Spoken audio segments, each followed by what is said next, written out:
Matt, my all-star A-player, fractional CFO, financial all-star team coming through from all over the world. How are you guys today? We're great, thank you. Thanks for having us here. We're excited to be here.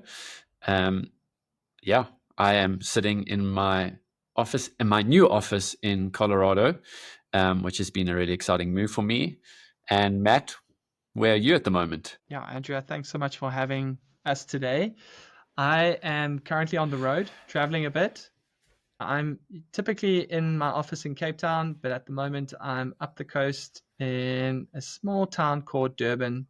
It's a beach or coastal town, so visiting family. Andrea knows that we have a newborn, which isn't the easiest traveling with a newborn. So it's been a bit of a stressful work week, but a great way to sort of end off the week on the call with the two of you. Yes. End the week. Oh my God, you're right. It's Thursday. Okay, so I wanted to bring the Mats on because they have been supporting me as a founder as well as our team and supporting our money and the way the money grows, the wisdom and major financial decisions that we've made for the company over the last year and a half. And what I wanted to offer primarily is, how does one go about hiring a financial team, especially one that I think the biggest problem that founders find is, number one, finding people that are proactive, not reactive to the things that you're asking for. People are looking for partnership. What they desire is partnership. I think it's a hard time believing that you can get that, as well as people who genuinely care about what's going on with your money in a way that's healthy. I think there are some people who get a little frantic over other people's money. You guys have this beautiful artistry of letting me follow Sky Daddy's wisdom and as well as like bringing reality and truth, but heart and values into the financial side, which can normally be a little dry and it doesn't feel as alive for a lot of people. You guys do a great job of bringing life into spreadsheets.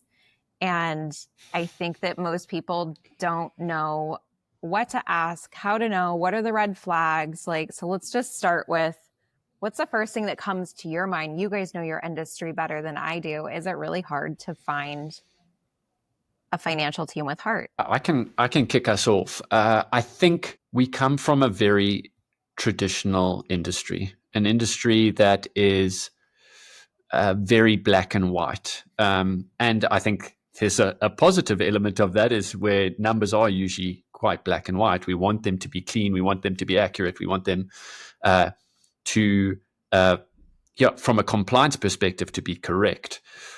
What we are trying to do and trying to give a sense of to our clients is bringing a little bit of color to the numbers and realizing that the numbers tell a deeper story of what's happened historically and where we want to go. And so I think, the first thing that comes to mind when I think about our business is we really, really want to understand the person in front of us and be a team that is relationally invested in this person's success and flourishment. And so the way that we are always trying to, think about things is not about what we can get out, but how can we make sure that we can give so that an Andrea can succeed in everything that she wants to succeed in. And it is very personal in nature. It's less so, we don't have a blanket canvas, which I think a lot of accounting firms within the space probably do, is it's not customized or it's not focused on the individual. And so I think that's where the beauty really comes in. The way you work, Andrea, is beautiful in its own sense compared to a different client that we work with. And the things that are important to you are very different to how someone else may work. And so what we're trying to do is figure out exactly what is the success look like for Andrea as a person, not just as a professional, and how can we help use the money and the lens of finance to bring that clarity and work towards that outcome. So I think that kind of from the outset looks at it's not black and white. It is a little bit more colorful because everyone's unique, everyone's different, everyone has different gifts. And how can we use our gifts to support the gifts of the people that we serve? Mm-hmm. So you're saying, first of all, what I'm hearing is that if somebody doesn't spend any time trying to get to know what's important to you first, so that would be red flag number one. Yeah? Yep. Okay. Correct. Besides just like, what are your number goals? What are other important questions that we would want to hear somebody ask us? I think, I don't mind jumping in here. Matt and I have recently, I'm just like, typically we're the ones that are people are reaching out to for professional financial assistance. But I'm just thinking about Matt and I have recently been on a journey where we've asked for professional assistance from another group of people. And what we really loved about them specifically was, yes, they got to know who we are, but more importantly, they wanted to know where we're going and how do we plan to get there, and who do we want to bring along on that journey. And they in a sense got on that journey for just a moment in time and saw it through and dreamed with us for a moment. And I think that was what really excited Matt and I about saying, great, I think these are the right partners for us as we step into this next season. So I think, when we're thinking about looking for somebody to help support us, I would hope that they are not only learning more about who you are, but learning more about sort of where you're going and how you plan to get where you're going. Yeah. What are some signs that would suggest that somebody would be more proactive to, or maybe not signs, but like what would be required to create a dynamic where somebody would be more proactive to support, my goals, for example? Let's say I was looking for a team besides you guys. I would never. But if that were true, like what would be required in the dynamic for me to know, like, okay, I feel like this person actually gives a fuck? I think the first thing that comes to mind is taking the time to understand the goals and to understand the values. When we were sharing now about the journey, it is very much, I don't want to say a red flag if someone is presenting you from a financial perspective something like a silver bullet. There's no such thing as, initially I'm going to do, a lot of people who come into our space ask, well, what's the ROI on your fees? Like, how are we going to see that? And I often say that's not my job, firstly. And secondly, it's for me to work and walk a journey with you on figuring out, like, playing devil's advocate here on these sort of questions, helping you think through things as the business owner, because a lot of the time, the work that we're doing as entrepreneurs is very lonely. And what a trusted advisor should be doing is sitting in the room with you and being willing to think through things alongside you.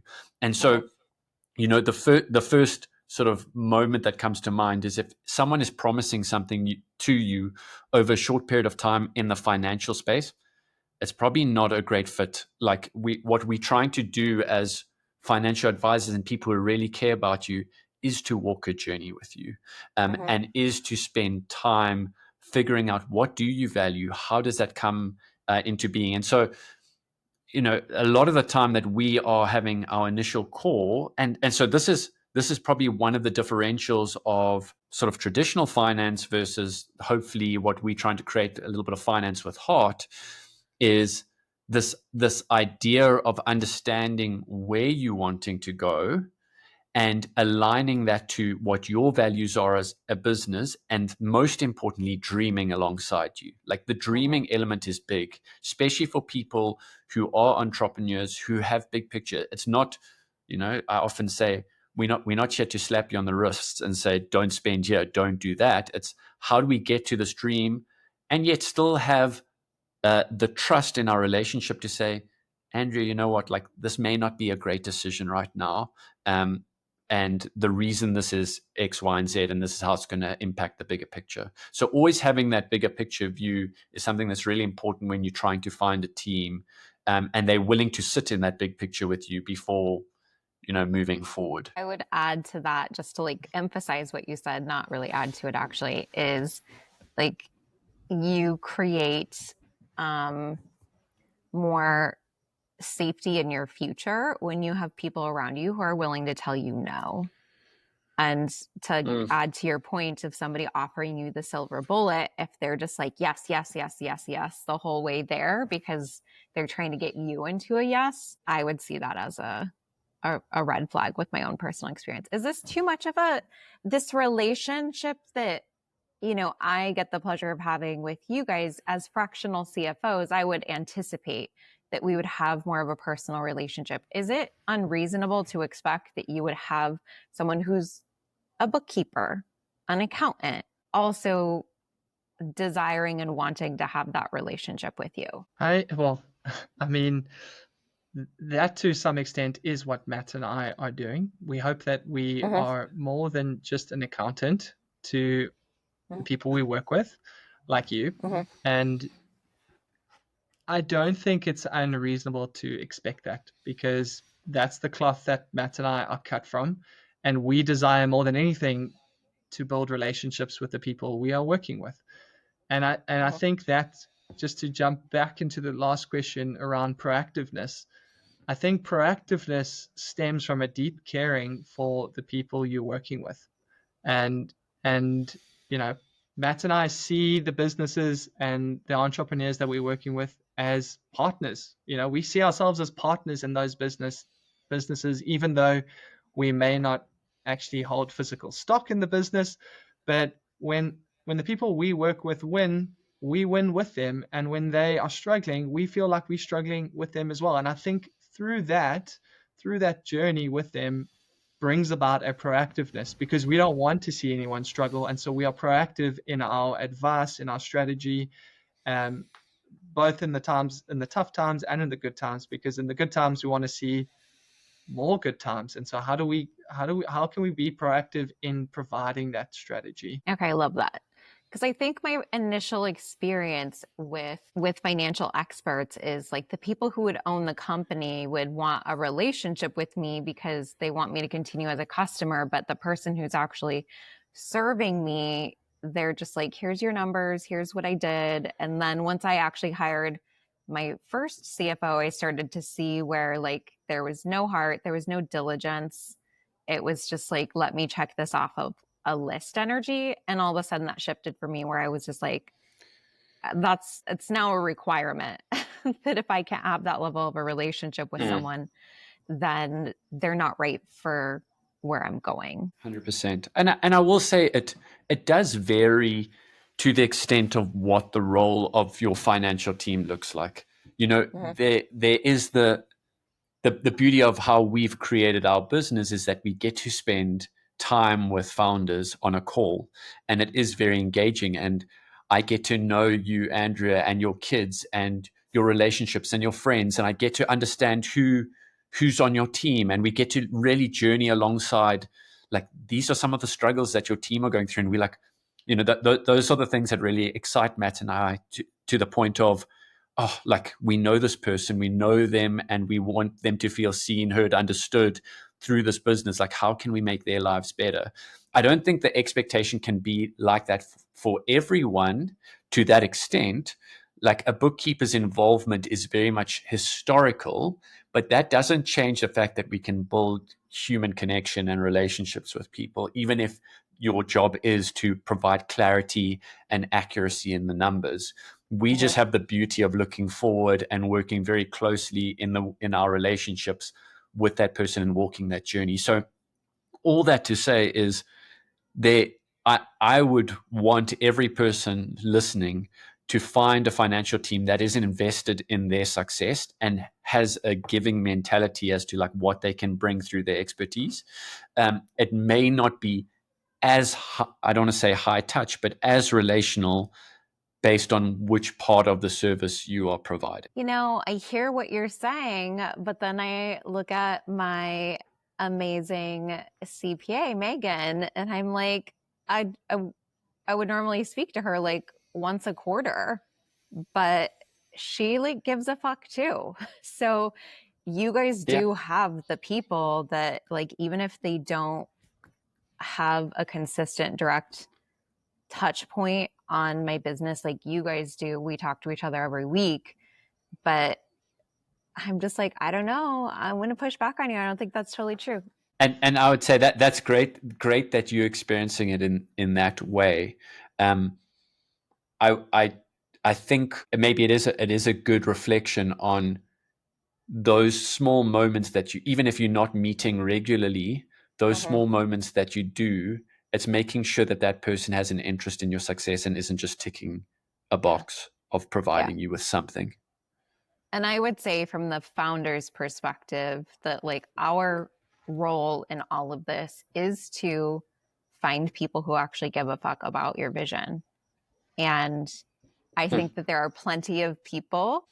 I'm trying to, oh yeah, this was Caitlin. So Caitlin is the founder of my wealth management company. And she's the one who introduced me to the mats. And when I first met her, I was like, not sure. I'm like, I don't know much about this girl. She came to me also through a personal referral. And I had just jumped on. I think I was like, I might be making this up, but it was something along the line of this story. And it was, I believe I was like late because I was just getting off with my psychic and I was just, or maybe it was my astrologist, something like that. And I like told her what was going on and she like genuinely had real questions about it. And I'm like, oh, you're weird. I like you. Because even if you guys don't like have personal astrologists, for you to like be open to how I make decisions in my world and like me, I mean, you guys have been a part of my dating God experiment before Keith was even a part of it. So to have by the way, you guys, to have a financial team that's like, well, what would Sky Daddy say about this? It's like, oh, you hit the jackpot. Even if you guys don't walk around to your wives and be like, well, I haven't talked to Sky Daddy about this yet. I'm sure you don't, but you guys know I do. And you encourage that, I would say. How do you guys feel about working with me? Well, I think that is the beauty of the work that we get to do, is to experience different ways of thinking. We learn a lot from you too. I remember coming out to Miami at the beginning of this year, and I got to go and have a great conversation. It was nothing to do with finance. It was actually more you just helping me process some things that were happening in my life. And so there is this mutual sort of benefit of learning and being open-minded. And the one thing that Matt and I always try to do is, once again, understand the person that we're trying to work with. And there's a level of, when we're working with you, Andrea, that there may need to be some space given for you to dream and to think. And there's time where maybe someone else will feel a little bit more supported if we were a little bit more pressing and saying, no, I think we need to do this. I think we need to move this way. Whereas we know for you, you are in, there's no pressure. You're in control of it. And we sometimes just want to give some space for you to think through exactly what that sort of looks like. And so that's hugely encouraging for us to get to work with different personalities, different styles.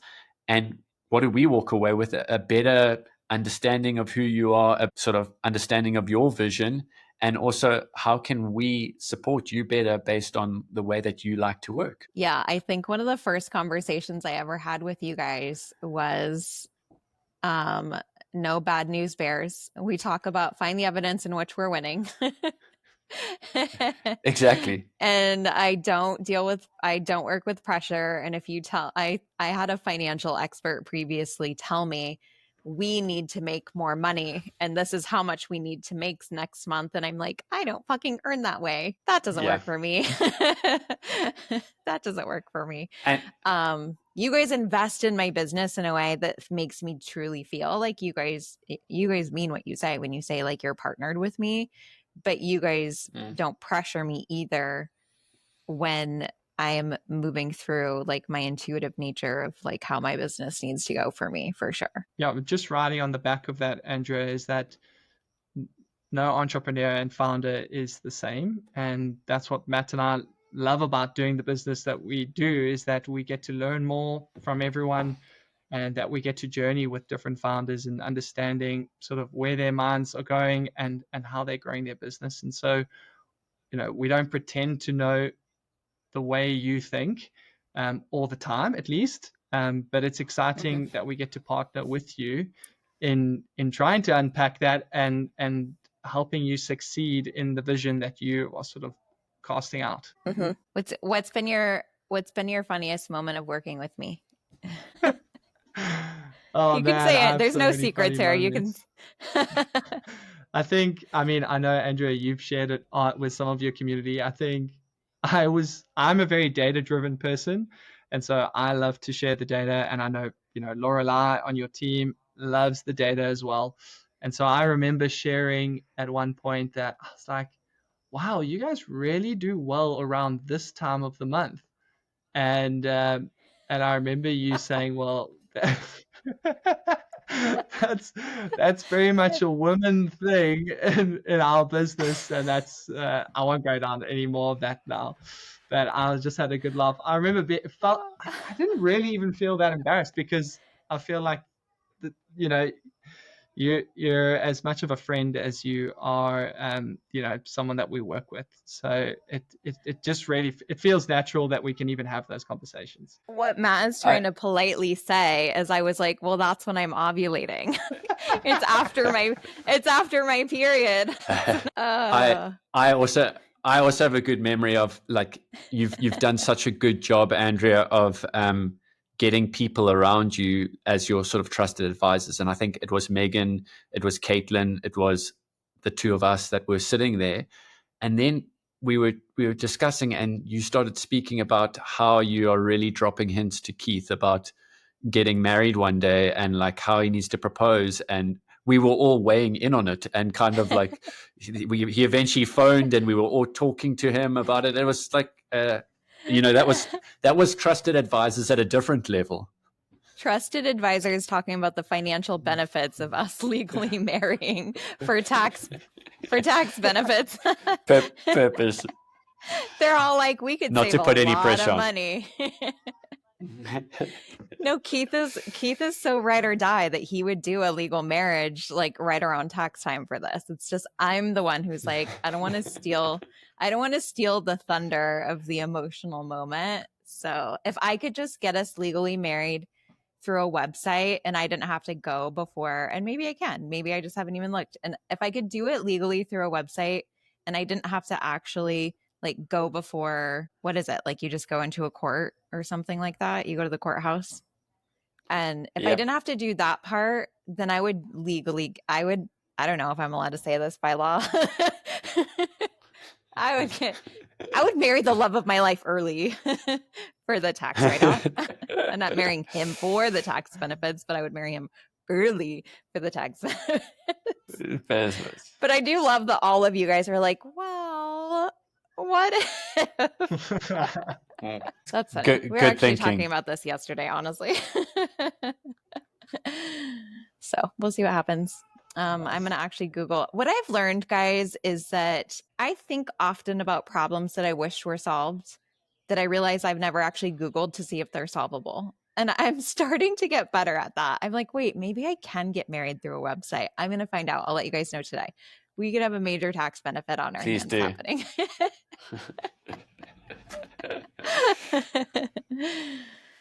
Okay, so back to the serious business that we are here to accomplish today. So what would you guys say that the values that your brand holds that would be different from the average company in the financial industry that might offer similar services? I'm happy to jump in here, and I'll let Matt speak to. It's an interesting one. We, like Matt said, one of the beauties of the work that we do is that we get to connect with founders, and one of our passions is also helping those founders establish values and build out teams for themselves.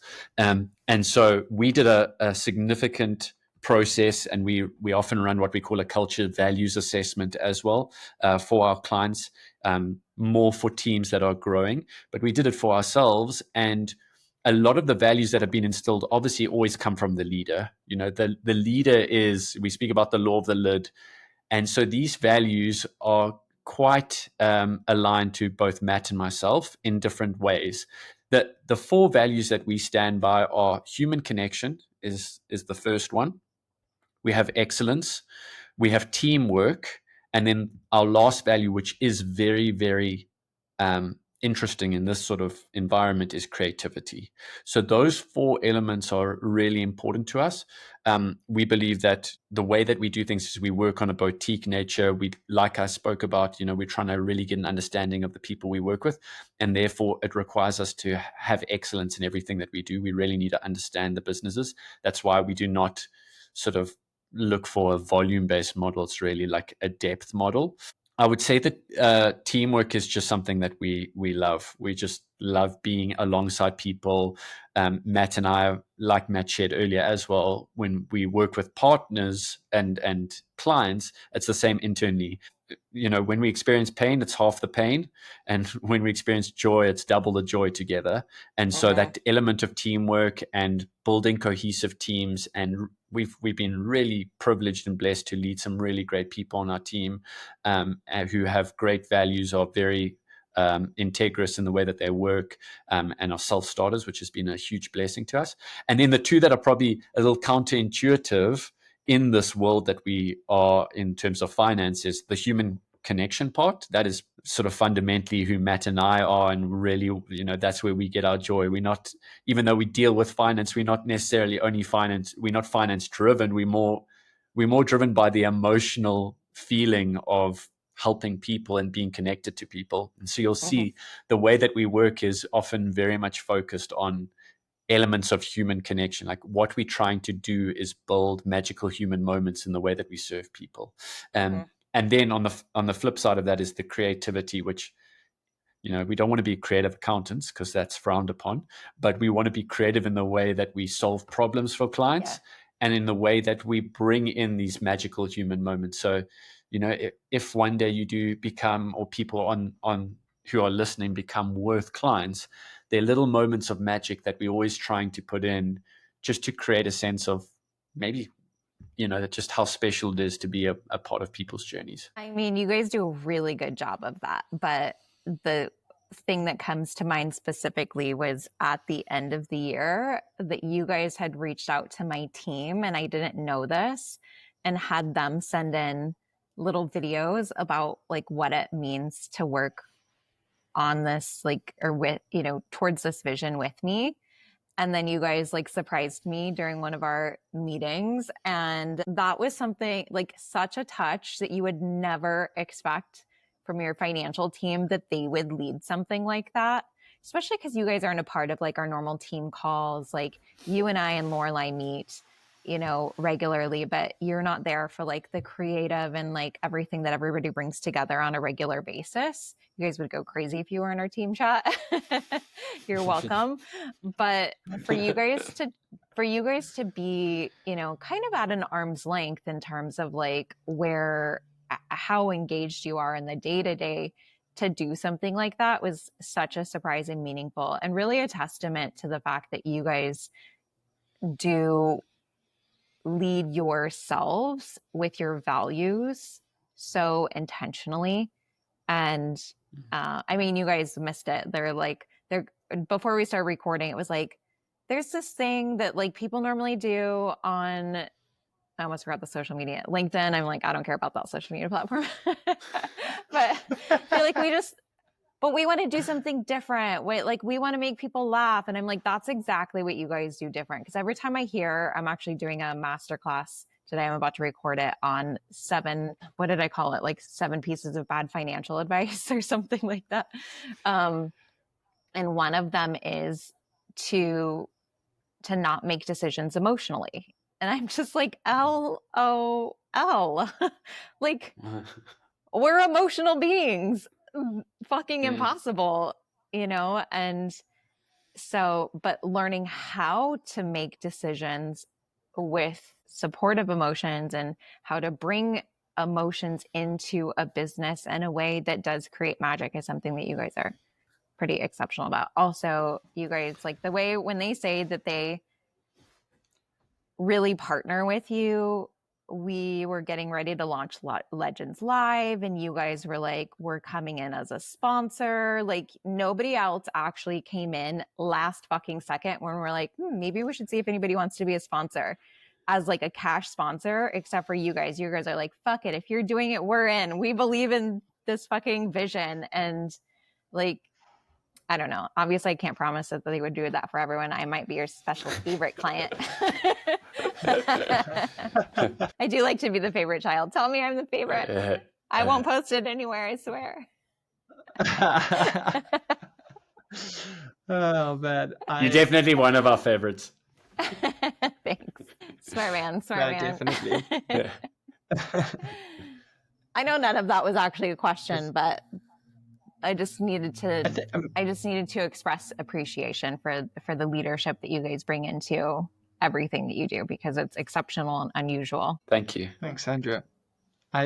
Maybe just to again come off the back of where this conversation is going, it's not a core value of ours, but we went on a journey as a team last year. We went through a book called Unreasonable Hospitality, and it's a book it's one of Matt's favorite books. It quickly became one of my favorite books, and it really is just about being unreasonable.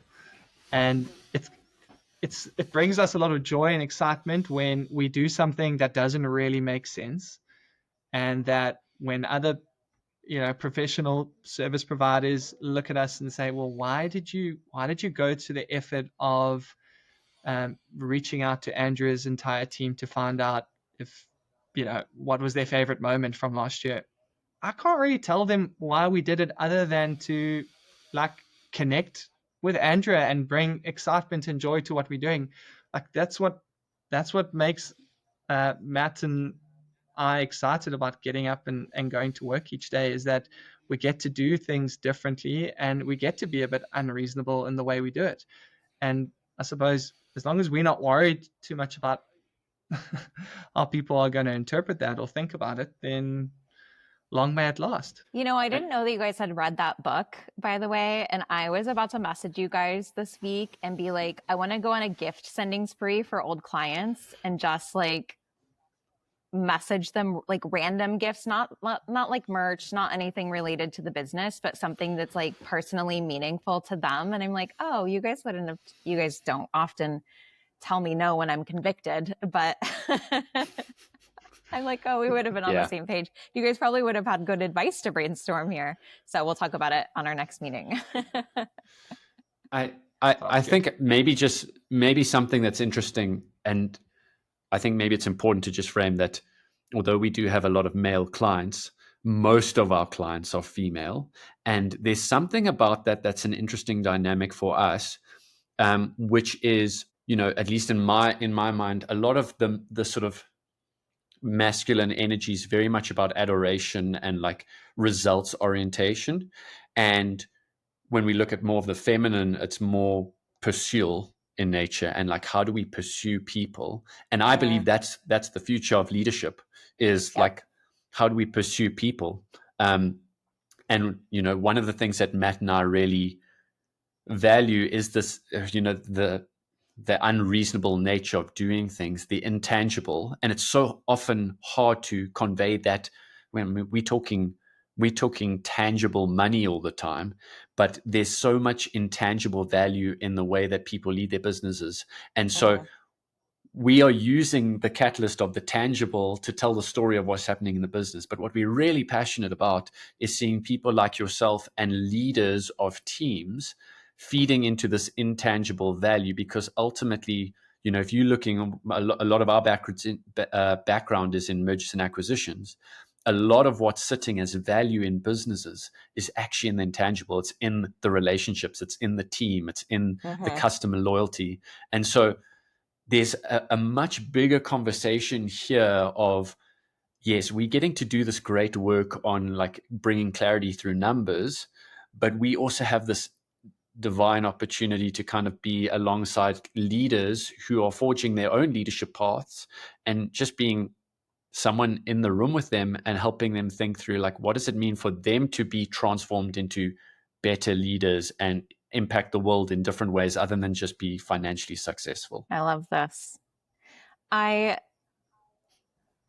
think that you're right in the fact that like this is where the world is heading. I don't think that I know it, just because AI is going to become so efficient and useful to our businesses that there will start to feel like, it can start to feel like the human element will be lost in business. And those are the companies that won't survive the AI movement.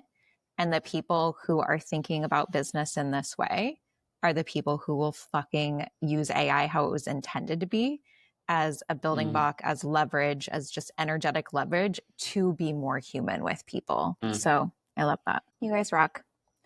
Thank you guys again for supporting my wild, crazy ideas. Absolutely. For we love loving it. on my business. Like, you guys are the cool uncles of my baby. If people want to be able to access you guys, your tools, like, tell us a little bit about different ways that people can work with you or even your products. Cool. Well, I mean, if you want to reach out and work with us the same way Andrea works with us, then probably easiest is through email. It's team@Worttth, and Worttth is spelled with 3 T's, so it's WORTTH. The triple T stands for Transform Tomorrow Together. We haven't really dived into that, but I think we in essence have, just in the conversation. I would say that's probably the best way to reach out to us, team@worttth.com. But you can also reach out to us through Instagram, or through Andrea if you're wanting a referral that way. And then like you mentioned, Andrea, we do have some other tools. And maybe Matt can speak a bit about that. We've just built a bit of a reporting or benchmark tool that we are hoping to. We've done a bit of a soft launch on it, and we're hoping to roll out a little bit more. And that's for people that aren't necessarily working with us, but would love to have access to some of the methodologies and benchmarks that we are providing our clients with. Matt, I don't know if you want to touch on that a bit. Yeah, absolutely. From the toolkit perspective, what we're trying to do is use the methodologies and our industry knowledge to provide businesses. Often they may be in a different phase to what you are in, Andrea. You are sort of far beyond sort of into the growth maturity phase of your business, and you've built our team, and we provide the strategic support in person. But this tool is more for maybe up and coming businesses who are trying to understand where should they be allocating their money based on where they are. So we always think about it as, you have a specific business model. Every business model is different. The way that you work in your business is very different to how our business works, based on the need for marketing or the need for labor, professionals, etc. Right. And then there's this other element of business, which is, what kind of business phase are you in? Are you in this viability phase of where you're just starting out and you're trying to make sure that you actually have a valuable and viable offering? Are you in the growth phase, which starts become, that sticky point of, how do I get new clients? Am I spending on client acquisition, or am I building up my team to service these clients? Moving more into maturity as to, okay, we're efficient, we've built in the systems and processes, we're doing well. And then wealth accumulation, which is sort of where we can start putting money away in our personal capacity and rather diversify some of that. And so what this toolkit does is it gives you this opportunity to put in your numbers based on those specific categories, and it then spits out exactly how you are comparing to your industry benchmark, as well as it will tell you, one of the we'll speak on behalf of Megan. One of the biggest things for taxes is, are we saving for taxes? And so what it does is, through what you've put in, it actually tells you how much you can put away for savings for taxes, how much you can take out the business, and how much you should keep in the business as you grow your cash reserves in the business and reinvest back in the business.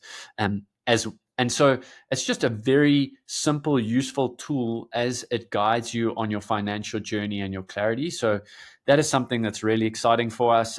We continue to develop and grow in that space.